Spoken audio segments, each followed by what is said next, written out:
Hey, Jay. Hey, Natalie. Guess who we have today? I don't know who is. Yes, you do. We have Cathy. Oh, yeah. I forgot.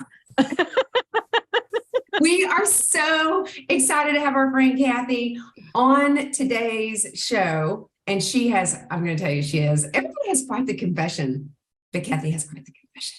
She does. So why don't you tell us about our friend? Okay, so Cathy, this is her formal sentence. Get ready, everybody. I'm ready. She is an elder lawyer, a speaker, an author, and a media guest who unravels the complex financial and legal problems in the caregiving crisis. Ta-da. That was nice, wasn't it? Pretty nice. Yeah, I know. But there is so much more, as you said. She has a caregiving journey. That was the foundation. This is the good stuff right here. So Cathy, this is the money. So Cathy's Nana moved in. Her Nana was 92, and she moved in with Cathy and Cathy's 2-year-old daughter when Cathy was 32. Cathy's self-description of this event, it was a hoot and a holler. So from there, Cathy has cared for 8 family members and friends over the last 30 years. And I think I'm going to speak. That is where really all this insight came from, the legal complexities of caregiving. And this is interesting because nobody talks about this. I don't think the real cost, Nat, of family caregivers, especially to women, that is so frequently ignored. True. And she said someone needs to speak up about this. Cathy, sounds like you self-appointed yourself. We love self-appoint. I know. She is a speaker and an author, writing 3 books already. I'm sure there's many more to come. Oh, the books are so good. I know. Even if you totally read them just by their title alone, the one about, I know. like, okay, so Who Moved My Teeth? That was my best title ever. That was the best title ever, preparing for self, loved ones, and caregiving. Who moved my teeth? That's I know. My cheese. So Cathy, today you take care of, or your mom sounds like she's in great health. Oh my she's God, 94. You can see Cathy and her mom on socials, on social media, she's on TikTok and LinkedIn. Yeah, we're on TikTok. Your mom is on TikTok. So Cathy, I feel like we have a lot to talk about. Natalie and I are done talking because we want to hear about all your stories. Yeah, we want to hear about Cathy. And I want to make sure, Cathy Sikorski, right? That's right. Cathy Sikorski. Yep. You did good, Natalie. You did good. So, Cathy, we have a lot to talk about because the fact that your mom is on TikTok really blows me away, first of all.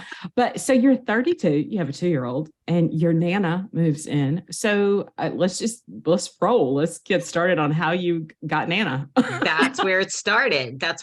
So my dad was in the military. My mom had 5 children and was pregnant with her 6th. And my dad died in a helicopter crash. He was a helicopter pilot. Mm-hmm. So we came home from Germany and moved in with my Nana and lived there for a very long time. Yeah. And so ultimately 15 years later or so, my mom got remarried. My kid, we started, to grow up or whatever. But my core years as a young kid were living with my grandmother. And so when the time came where my grandmother needed help, she couldn't live alone anymore. And my mom and stepdad traveled quite a bit at that time. It was, where do we go with Nana? What happens? And every one of us, my brothers and sisters, all wanted to return the favor. I mean, we just moved into her house, right? A ton of us when she was already well into her 60s, which now I can't even imagine that because I know what that means. That's like a baseball team or a basketball team plus how rude. So I'm like, I've got, she was my second mom, of course, right? Absolutely. So I got to do this. And happily, I got to do this. Well, I mean, at the time I thought happily, I got to do this. I had no idea what that really was going to mean, but that's how it happened. She came to live with me and I was at the time, the only stay-at-home mom amongst my siblings. So that's what I did. And you said stay-at-home mom, so somewhere in there you got a law degree. Oh, yeah. So I had a law degree. Oh, yeah, that. Fine, I did that. I was like, hold on now. Was working as a lawyer. There was not, back then, as you guys know, I'm sure, there was not a lot of opportunity to work from home or right? So it was either you were a lawyer all the time or you were a mom and you sort of had to make a choice. And I made the stay-at-home mom choice for that time. Okay. All right. So that's what was happening there. And so, yeah, so Nana came to live with me. Now, interestingly enough, I tried to keep doing some part-time work. Mhm. Eventually that worked out later in my life, but not at that time. So yeah, so I was just, I mean, and now I know why. I had a dog, a 92-year-old and a 2-year-old and a husband who was a traveling salesman. So, Oh yeah, you didn't have anything to do, Cathy. I mean, wow. and my mom was traveling, like she was living the high life. Yeah. No, so, okay, was Nana your mom's mom or your dad? Yes. Nana was my mom's mom's mom. mom. Yes, that's right. Interesting. I think, what a different dynamic that is that you've got 6 siblings. There's 6 of you. Yeah. Right. And you move in and you all moved in. What birth order are you? I think that's always I'm obviously middle child, right? Oh no. I'm so obviously a middle It is child. so There we obvious. go. So, okay. So who was the oldest when you moved in as a child, when you guys moved in as a child? What was the age range when you all moved in? So my oldest sister was 10 and my mother was pregnant with my brother. So she really was just like stair-stepping everybody. Yep. Okay, so that way she could be easy to remember the years. Okay, so that's interesting. And so what the dynamics would have been like. And so it's interesting that the discussion went beyond your mom. Did your mom have any siblings? Yes, my mother has 3 brothers. Oh, okay. And so where was you? It's interesting that you guys, the grandchildren got brought Right. into the decision-making process, because you don't hear that. It's typically the children are responsible.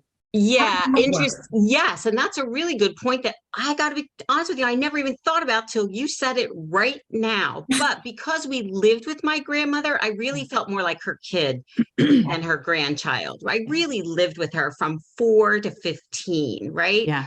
So she was my mom as much as she was my grandmother.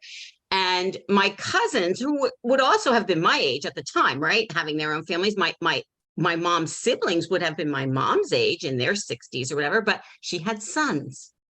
Yeah. Mm. We hear that a lot. And That's one daughter. Yeah. Who was my mom, who was the oldest.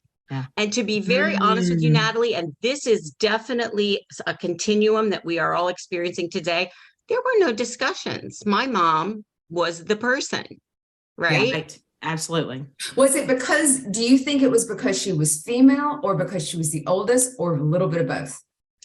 Yes. And because we lived with her, with my Nana. So turnabout is fair play. I don't know. Yeah. Right. No, that makes total sense. I agree with that. Yeah.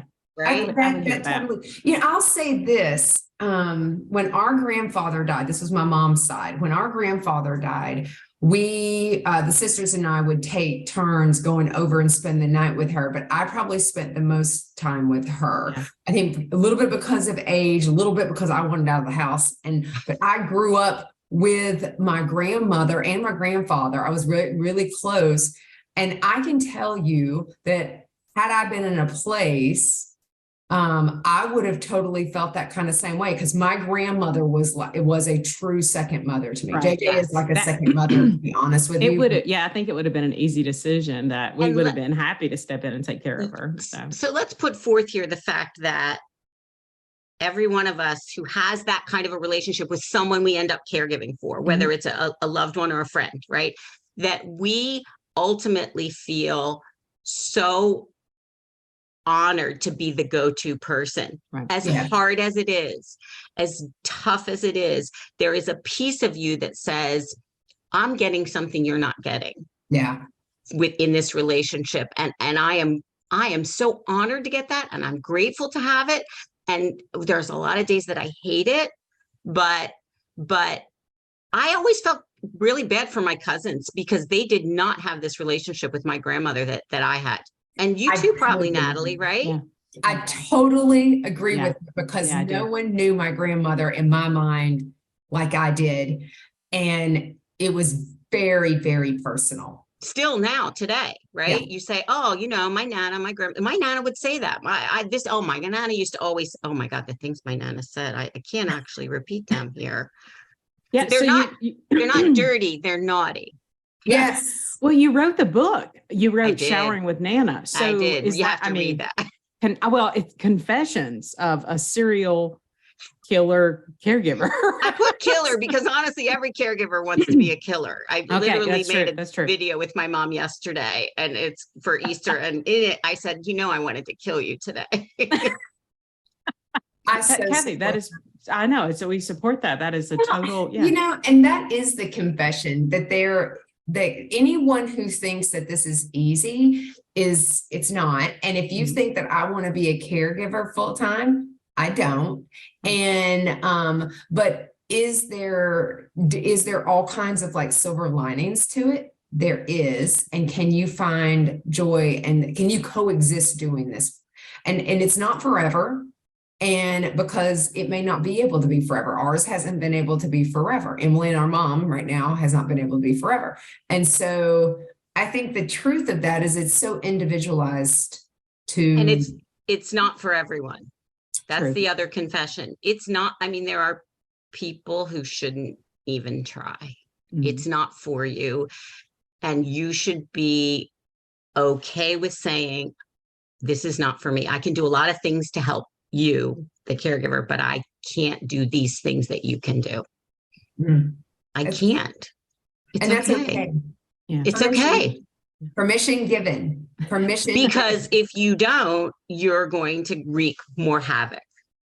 Oh, yeah. Just do what you can do, but do what you can do. Yeah. I like that. Do what you can do. Yeah. So Nana's with you. And how long does Nana live with you? Does she stay with you permanently, ultimately? So no, she lived with me for 6 months. Then my mom came home from Florida, and then she went home. Then she came back for the next 6 months when she was 93. And then I got pregnant with my second child. And I said to my mom, I can't have an infant, a 3.5, 4-year-old, and a dog. I can't. I just do what you can do. And I knew that I could not do that. I had really reached the end. My Nana started doing some sundowning things, Absolutely. Yeah. And that was dangerous and scary. And she stole my dress, and that pissed me off. So what was she thinking? My brand new dress. The fact that wearing it at breakfast, dripping jelly on it. I'm like, how many times do I buy a new dress when I'm a caregiver? Once a year? Oh my God, I was so mad. She said it was in my closet. It looks great. And you know what? She's right. It was. I put it in her closet to hide it. Like an idiot. Anyway, whatever. Wait a second. That sounds like my grandmother. Yeah. Because she would hide things when she would purchase them so my grandfather wouldn't find them. And so she would hide them in the trunk of her car. And people can't see that Cathy just put her hands over her eyes, that she was completely guilty of hiding them. So, but Cathy, were you hiding them from your husband by chance? I'm not answering that question. I love that. All right. Yeah. I know I know this show is called Confessions, but I'm a Catholic. I don't have to tell you everything. That's true. That's true. She's already confessed that to someone else. That is so funny. Bigger question is, Cathy, do you still do it? The biggest question is, do I still have that dress? And the answer is yes.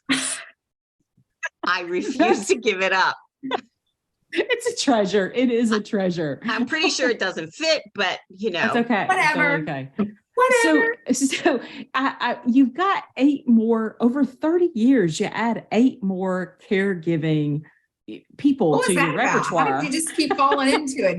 Did you just draw the short straw, or you didn't put your finger on your nose fast enough? How did that work? Exactly. All the above. The caregiving train comes down the tracks and stops at my house, and everybody gets off. That's what happens, right?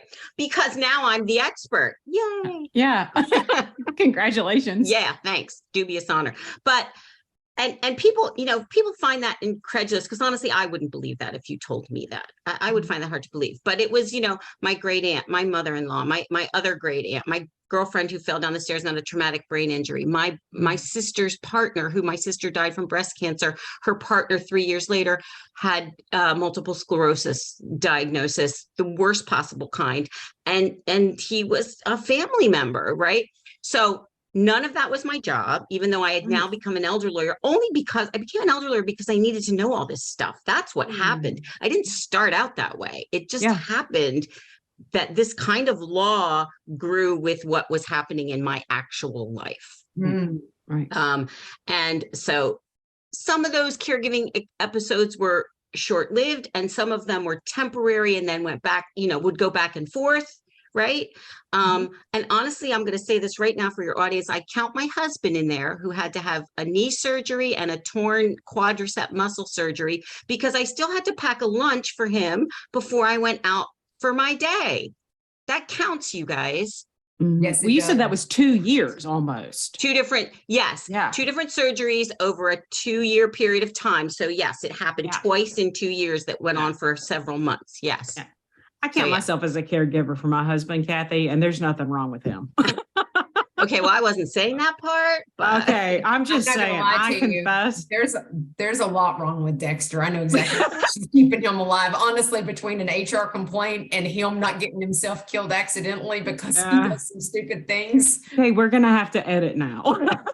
No, we're not, because he won't listen. But I don't count my children. Yeah. Which is wrong, but that's a whole other story. No. Okay. That's kind of that's my, my responsibility. But it's wrong. It is caregiving. Everything's caregiving. Everything that steps you out of being a selfish, self-centered person who only has to take care of themselves is caregiving.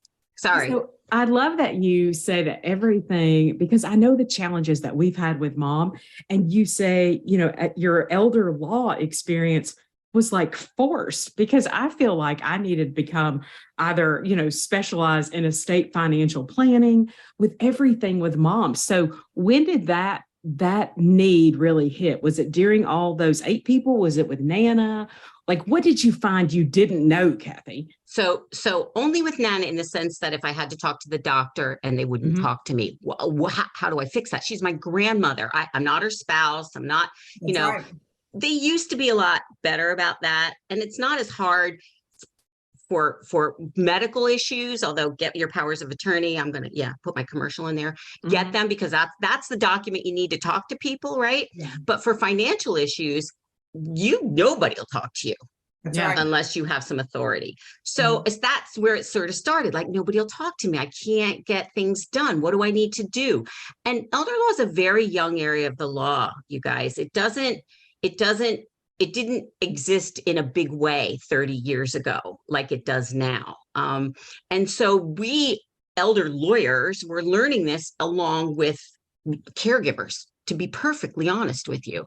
And so why can't, what's going on with Medicare? Why are they not paying her bills? Who can I talk to? Why is her Social Security messed up? Why can't I get durable medical equipment? Why won't they let me have that?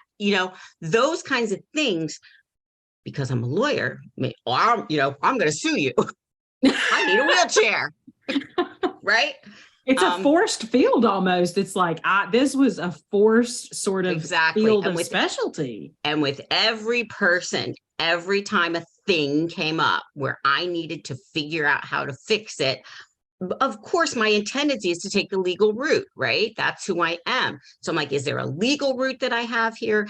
And what's the practical piece that I can combine with the legal piece to make this easier for me? It started out to be all about me, right? And then I thought, guess what? This is what everybody's experiencing. Everybody's experiencing this. Yeah. They do, like you said, JJ, it's a learning curve the instant you become a caregiver. Yeah, absolutely.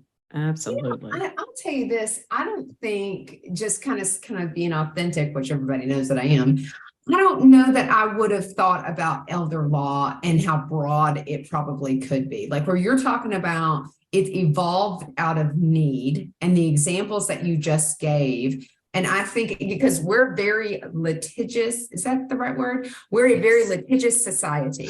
Everyone loves to sue, but I don't know how many people are thinking, I'm going to on the elder law side, and where would that be appropriate? And it's interesting, some of the examples that you gave, because to me, an attorney is your greatest form, is an advocate. And they're the ones that are helping you to navigate, along with caregivers who are advocates themselves. So that's a different, higher level of expertise of advocacy. And so I think that's really interesting that it wasn't an evolved kind of want to say field, but a subset of the field, and how to utilize that. Do you think that, people have attorneys? Do you think that, would you advise that people have an elder law attorney at a certain point, someone who specializes in that, just to say, Absolutely. okay, because I don't think we've ever talked about anything like that. So here's the thing. People, their first tendency is to go to an estate lawyer. Right. I'm going to tell you right up front, estate lawyers are for dead people. Elder lawyers are for live people who are sick. Okay, that's good to know. I didn't know that. That's a As point. simple as that. Estate lawyers are for dead people. What happens when I'm dead? Elder lawyers are for live people. Now, That's Cathy's quote. it is. There are many estate lawyers who do elder law, and that's great. That's wonderful. There are a lot of elder lawyers who do some estate work, also wonderful. But there are some estate lawyers who do not do elder law at all. They do not do anything around Medicaid, powers of attorney for Medicaid planning, what has to be in that. They don't, that's not their forte. They're for dead people. So yes, your basic general practice attorney is not going to know the complexities, which you guys already know. You already know the complexities of dealing with a caregiving situation, even from a legal perspective. Your wonderful general practice attorney who's going to do a dog bite or a neighbor dispute or whatever does not deal with this.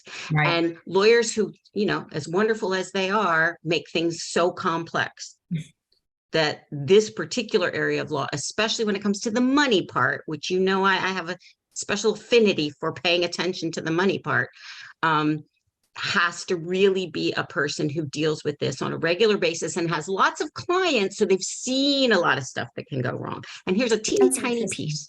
There's something called Jimmo versus Sebelius. Kathleen Sebelius was the Secretary of Health and Human Services.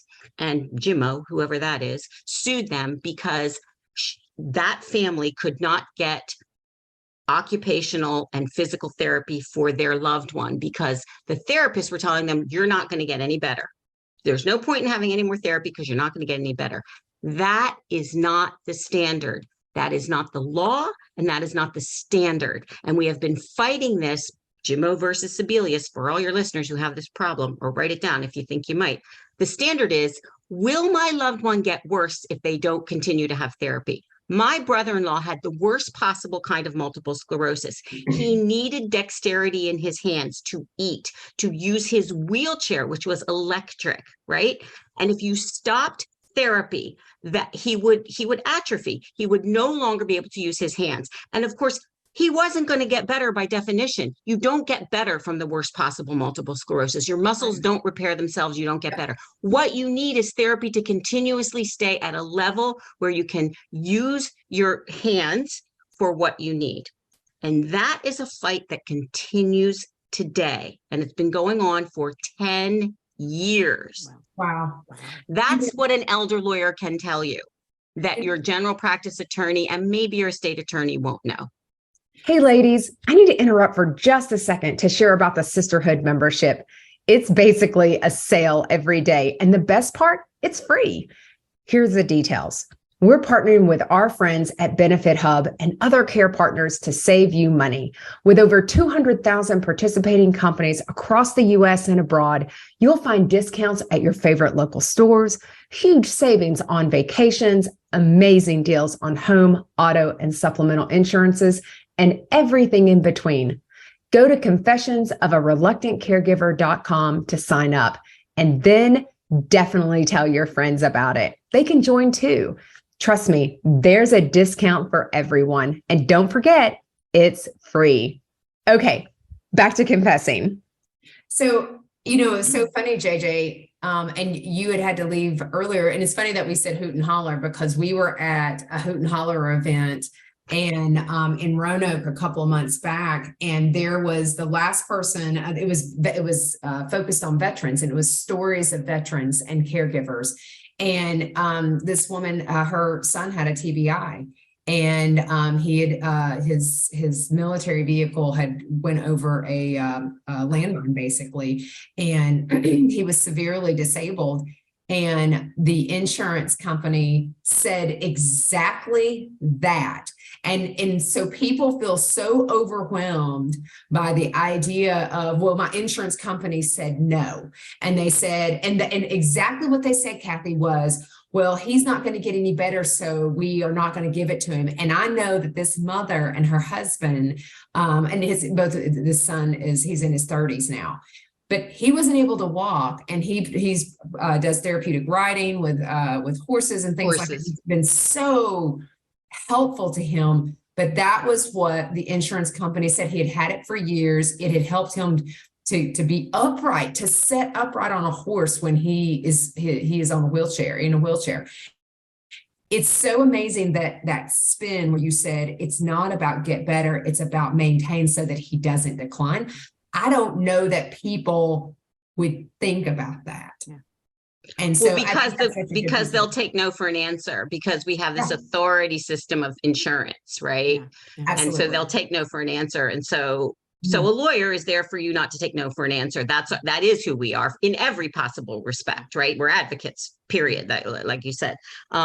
And so that's why I would recommend, especially if you come across a blip in the road as a caregiver. And honestly, as you can see, that was my practical experience. Absolutely. It wasn't because I was a lawyer. It was because I was mad that they would even think about taking this away from my brother-in-law. Are you kidding me? There has to be a way. And I had this experience before that lawsuit was won by the family. So I was very attuned to that. But this is a continuing fight, which I often teach in my classes, just as here's a couple of, this is what lawyers know, you guys. We know secrets, confessions. Yes. That's what we know. And that's why you need to keep them on your radar. Yeah. So if you have a serious issue, keep elder lawyers on your radar. You know, I think that's so important, Cathy, is just for people to know. And that's really what one of our goals is. What got us started was a fire. That we're like, no, this cannot be right. And it's the same thing for you. And when I hear you talk about it, it's the passion.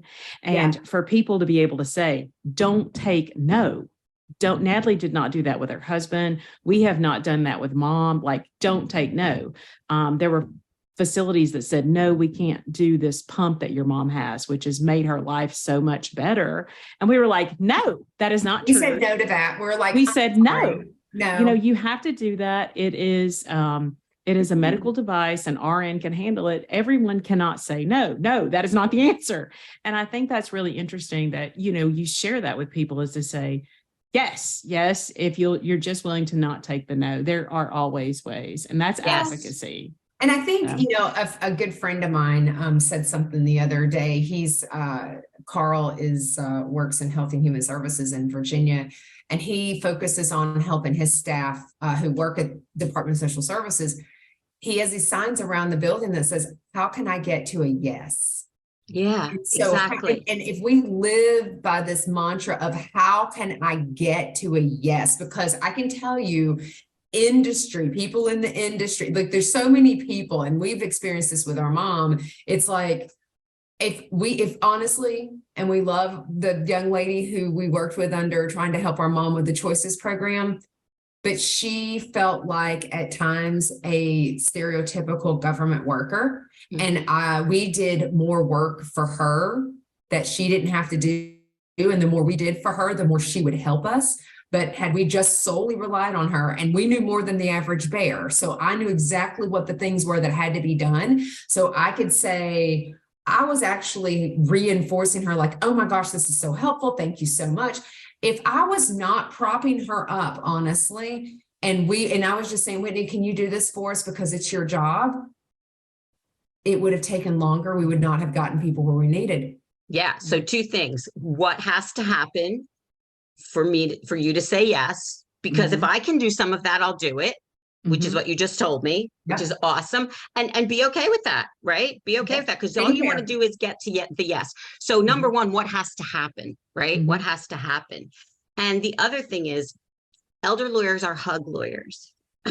We are not typical, you know, angry, we're going to fight kind of lawyers. We're here generally as a practice to hug everybody and make sure things get done properly, right? So don't be afraid of us. It was what That's a Natalie. secret. Nobody would have thought elder law. Nobody would have thought they would. That's what I have call a it. lawyer I do who's a hug husband. law. Yeah, that's what I do. And everybody in my profession is pretty good at that, right? Yeah.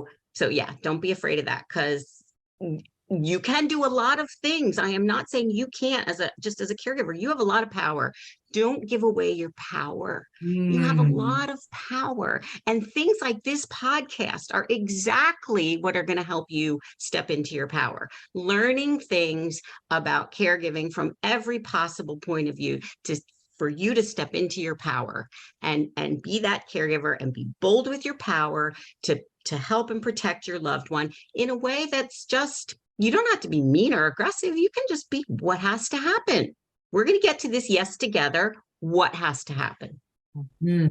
I like So that. you have so it just so happens your mom you got the career, you've done all this. So now you got mom. I'm going to jump forward. That happened. I know we got off on the side. Sorry. Yeah, So we're that like, was really because important. Cathy But does we want to amazing go stuff. like now we're going to go push back into okay. Yeah. So You get- Cathy does amazing stuff, and we're definitely going to make sure everybody gets information. You're probably going to get thousands of calls Listen, at this moment. point. Cathy's a badass. Yeah. Okay. We'll throw that in. Well, I is. definitely aspired to that.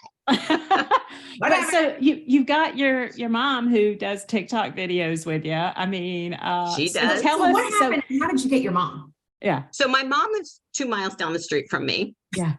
In her own house, drives a car every day. We just bought my 94-year-old mom a new car because her car was 20 years old. And a friend of mine said, well, that's positive thinking. And I'm like, yeah, she needs a car. And the funny thing is, she didn't mind writing a check for a car. That wasn't her problem. Her problem was she didn't want to learn new things inside the car. Oh, gotcha. Right? No, I got a new car and I still don't know how half of it works. Exactly. So we bought her a car with the most basic, same brand, like as close as we could get to her car. And so now what does she do? She complains about that. She wanted like crank windows. Yeah, we couldn't do that. But anyway, so she lives down the street from me. So I see her all the time. I talk to her almost every day. And I don't actually know. Oh, I'll tell you what happened with TikTok. My daughter says, Mom, 5 years ago, Mom, they're going to get rid of TikTok. Get an account. And I'm like, what am I going to do with TikTok? One more social media thing. I can't stop. So I was never on Snapchat. I barely use Instagram. I'm like Facebook and LinkedIn, well, I was on Twitter, but that's it for me, right? Facebook and LinkedIn. And so I'm on TikTok and I'm seeing all these people do stuff with, their family. And I'm like, okay, Mom, we're going to do TikTok videos. So that's what we do. We do TikTok videos, me and my mom, just about whatever her wisdom of the day happens to be. And she's hilarious and does not know that. She doesn't know that she's hilarious, but she's hilarious. Yeah. So does your mom live independently or does she live in a community? Nope. By herself in her house, in her big old house, all by herself. No kidding. Yep. And she's 94. Yep. There's hope for us all. And It must have been all that travel before. She goes to the basement to do her laundry, which drives us all insane, but I carry a phone. It's fine. Oh, my mother has a smartphone too. So don't let anybody give me any garbage about smartphones because my mom uses a smartphone.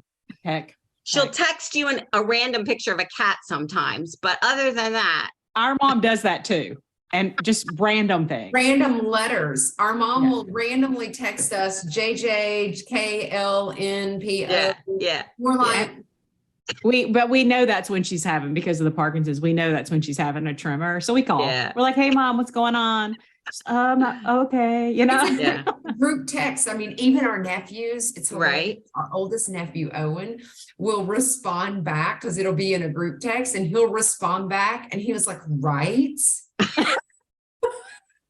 This is awesome though. We have to give our moms credit for that, right? They are open-minded and they are embracing what they need to do to stay in touch with their families and be in the 21st century. Is funny. And it's all going to be us too. I say one day you're going to be standing in front of your whatever microwave or your coffee maker and you're going to be saying, make coffee. And you're going to yell louder and louder, make coffee. And you're going to call your daughter and you're going to say, this won't make coffee. And she'll say, Mom, you have to say brew coffee. Oh, You have to say Siri instead of Alexa. Exactly. This is going to happen to us too. So let's not get on our high horses and be laughing at them, because True. it's coming That's around the true. corner.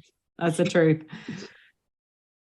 So, well, I'm just in awe. So tell me, because we have all these resources from you, and we want to encourage everybody to get on Facebook and hook up with Cathy. Yes, TikTok. And TikTok and watch our mom. TikTok. Cathy and her mom. So we're going to jump back over, because Cathy, I know I've watched a couple of just live things on LinkedIn with you. If there were a couple of different things that our listeners took away with them, if they jumped in right now and you said, guys, you have got to do this in your professional opinion? Thanks for asking me that question, because that's really, really important. You have got to get your legal documents. You've got to get powers of attorney. You always think wills are more important. Remember, dead people. Wills are for dead people, and wills are important, but we're talking about live people who are sick. You have to have a durable financial power of attorney, and you have to have a healthcare power of attorney. An advance directive or a living will, you've heard about those. That's a document. It's great. That document, because people don't even know what it is a document that says, if I'm in a permanent vegetative state, what do I want done? What we would call pull the plug or not pull the plug. That's really what it is, right? Yeah. And you get to decide that now. And let me tell you why you need that. It's because your family's going to be fighting over pulling the plug or not pulling the plug. So if you decide, then everybody can say, oh, mom decided. This is not up for argument. It doesn't even matter what I think. Mom decided. It takes your caregiver off the hook, and it makes the painful, difficult process just a teeny tiny bit easier for your loved ones. Okay. So you got to get those. You must. I'm going to tell you to get them from an elder lawyer, because we have crazy things in there that have an impact that people don't think about. For example, if you don't have something in there that says, this is really, okay. So a lot of people, their spouse has a great big, huge, fat IRA and they don't, right? And that's their money, right? That's their retirement money. That's the money that they're saving. And it's because the person with the big fat IRA, their company contributes 5%, 10%, whatever. We're going to save it in this guy because I don't have that kind of a job. So then this guy with the big, huge, fat IRA has a stroke. You as a spouse have no access to that money without a power of attorney, none, because IRAs can only be owned by one person. IRAs, 401ks, 403bs, legally, it can only be owned by one person. It is never a joint account. And if that's your money, if that's all your money, all your big savings money, you need access. If your power of attorney doesn't literally have important language that allows gifting, because you're gifting that money to yourself as a spouse, nobody cares that you're married to them, you probably won't be allowed to have it, even if you have a power of attorney. Wow. You have to have the right language. And now we know, we're going to look at our power of attorney. This is what elder lawyers know. Now listen, every state is different, right? And this is the problem. And some states are more lax than others, but what the heck? I'm like, Tim Taylor, more power. Have as much power in your power of attorney as you can. And I say put in unlimited gifting between spouses. That's literally legal jargon, unlimited gifting. That's why you need those documents, but they also have to be right. That's why you don't download them from the computer and sign them like you think you're a lawyer and know what you're doing. Google. Right. She knows everything. Google and WebMD. Didn't you know that, Cathy? And I'm okay with learning from that. That's awesome that we can learn from those things. But especially if you're a person with assets, go to the professional. Whatever it costs, you're going to save yourself tens of thousands of dollars in the future. So, Cathy, I will tell you what we hear the majority of the time is people are terrified of the price. They're like, I'm going to go in and have to spend $4,000 or $5,000. Well, quite frankly, that's baloney. And I agree that there are lawyers who do that. Call another lawyer. Call until you get a price you can afford, because there are good lawyers who are hug lawyers who will work with you with a price you can afford. And you know what? Bring them a family. Say, you know what? I'll bring in me, my husband, my mom, my dad, my brother, my sister. That's 6 people. What kind of a deal will you give us? Oh, I love deals. Right? That's a discount. I love I like that. it. And I now like they the have your whole idea. family Yeah, as clients. Like that's awesome for them. that's a Yeah. good idea because everybody needs these documents. You all need to get Everything's on board. negotiable and everybody needs it. If you don't like that lawyer or it's too expensive, find somebody who can do it, because there's plenty of us out there who are reasonably charging for these documents. But I'm going to tell you right now, they're not $100. They're going to sit down with you. And as if you're a person with assets, figure out how important those assets are to you to save for yourself or your family. Yep. And is it worth the cost? Because I'm telling you it is. And if your person without has minimal assets, you still need these documents, Cathy. You do. And maybe then, okay, so if you're going to do this for your 18-year-old college kid, because he's going to college and you want to make sure that you're in charge of his money and his health, if something happens to him, you can download that from the internet. I give you permission. Because he doesn't have anything. Yeah. No, you're exactly You better right. not. But you have no authority over him. He's a grown-up. He's an adult in the eyes of the law. Yeah. No, that makes sense. Ooh, that's really juicy. I know. That is good. Okay, Natalie, it's time. It is time, Jay. You didn't tell her. You didn't warn her. Yes, I did. Oh, you did? Okay, Yes. Cathy. Did? I don't Sister- feel warned. It's time for sister questions. It's time for sister questions. All right, I'm ready. Okay, Okay. Jay. So you have a book called Who Moved My Teeth, Love which that. is our favorite. So just tell me, just kind of get an inkling of what the title, like, where did that come from? Natalie's right. I totally stole it from Who Moved My Cheese, which was a big business book that every business That's person right. had True. back in the 90s. But it was about having to figure out how to deal with change in business. That's right. Yeah. Let's Right. figure out how to deal with change in our lives True. with caregiving. And your teeth obviously are really important. And the very first story is about my grandmother's teeth gone missing in my house. I'm That's not not going to something lie you want to to you. find. I can remember because, again, Yep. my grandmother had teeth. Yep. Not that we're permanently attached. And I can remember walking to the bathroom and in the beginning thinking, ooh, there's her teeth. And then as I got older, I'm like, I'm all like brushing my teeth. She's brushing her teeth down here. In her hand. Up here, she's lower. And so that who moved my teeth. Perfect. Grandmother has walked around before saying, I can't find my teeth. We literally spent a day looking for my grandmother's teeth, which is the first story in the book. Me and the 2-year-old looking for the teeth. As long as That's the teeth weren't in the 2-year-old's mouth. We're good. We're We're good. We're okay. good with that. Okay, Cathy, here is the favorite question. I'm selfish. I get it every time. I don't give anybody a choice. What is your favorite guilty confession? What is your favorite guilty pleasure? What's your favorite guilty pleasure? Oh my God, I'm so lazy. I am so lazy.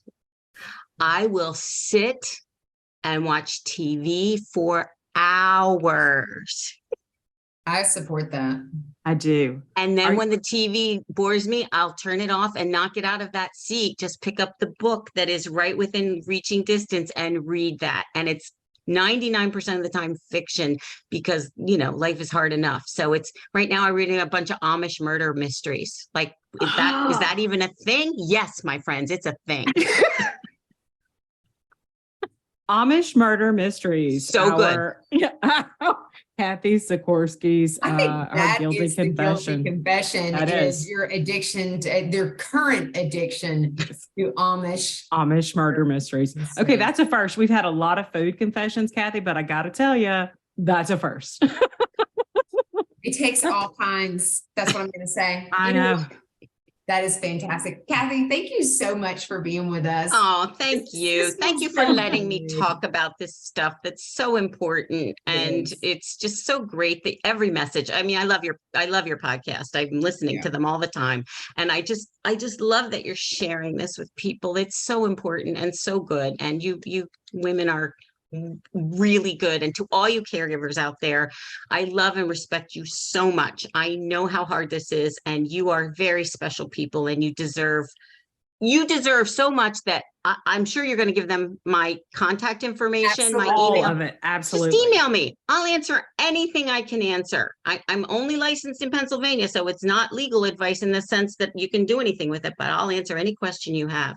Oh, Absolutely. I love that. Thank I you, love that. Kathy. You're my people. Yes. We are, you know what? That's the thing. So many people feel so alone. And the reality is a caregiver is a caregiver is a caregiver in the sense of that we would all bend over backwards to support another caregiver because we get it. Yes. Yes. We do. Get it. Yes. So guys, thanks so much. Jay, Thank any last you. words from you? Any last words from you as you're leaning in? Because I don't know how you can miss that one. No, No, but I just have to go lay down. I'm exhausted now. Oh, yeah, we understand. We understand. Kathy, go rest, read some Amish murder mysteries. Thanks to everybody for listening. We cannot wait to talk to you next time. Thanks, guys. See ya. Bye.